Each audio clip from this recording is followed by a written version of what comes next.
Ол әурет болады, түсінесіз ба? Ол ұят болады. Ол күнә болады. Шашын жайды деген сөз ол үйде қайғылы хабар болды деген. Әйел кісінің бір тал шашы көрінсе, қиямет күні пайғамбарымыз айтқан, шашынан сүйрелеп жаһаннамға апарып ілініп қояды дейді, жаһаннамда, дозақта. Ассалаумағалейкум, қадірлі жамағат. Әйел адамның шашын ашып жүруі, жайып жүруі туралы шариғат шегінде ұстаз Арман Қуанышбаевтың уағызын аяғына дейін қараңыз. Біздің арнаға жазылыңыз, ұнаса лайк басыңыз. Жамағатқа таратып сауапқа кенеліңіз. Әйел адамның шашы қаншалықты көріну керек? Орамалдан шыққан шашқа шашбау тағуға бола ма? Сырға тағуға бола ма дейді. Әйел кісінің шашы мүлде көрінбеу керек. Шаш мәселесін тіпті ғып айтайыншы. Әйел кісінің шашын тарағаннан жиналған шаш. Бұлай өзі түскен шаштың өзі әурет болады, біліп аңыздар. Басында тұрған шашы болсын, қолына түскен шашы болсын, екеуі де әурет. Сол үшін үйге қонақ келгенде баяғыда біздің қазақтың ол салты еді. Жалбыр шаш жатпасын деп жинататын үлкен кісілердің. Ол әурет болады, түсінесіз ба? Ол ұят болады. Ол күнә болады.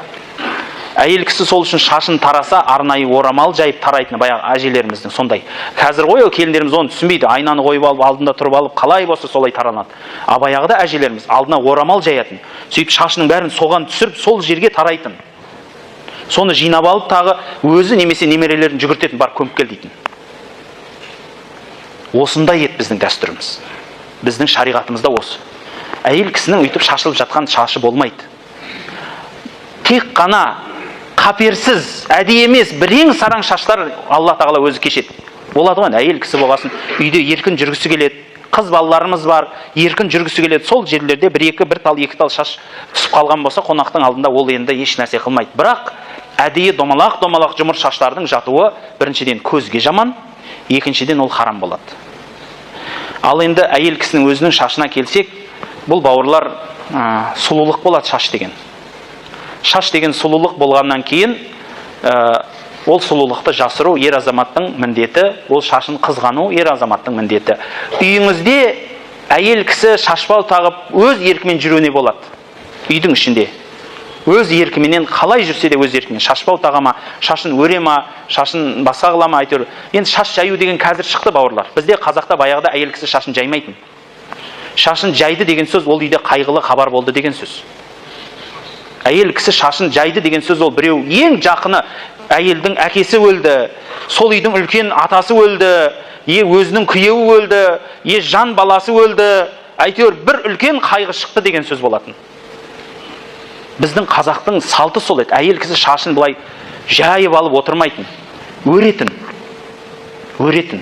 жинайтын, әртүрлі нәрселер болады. Сол үшін.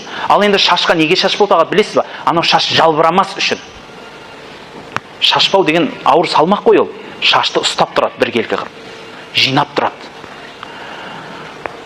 Сөздің түйіні, әйел кісінің бір тал шашы көрінсе, қиямет күні пайғамбарымыз айтқан, шашынан сүйрелеп жаһаннамға апарып ілініп қояды дейді, жаһаннамда, дозақта.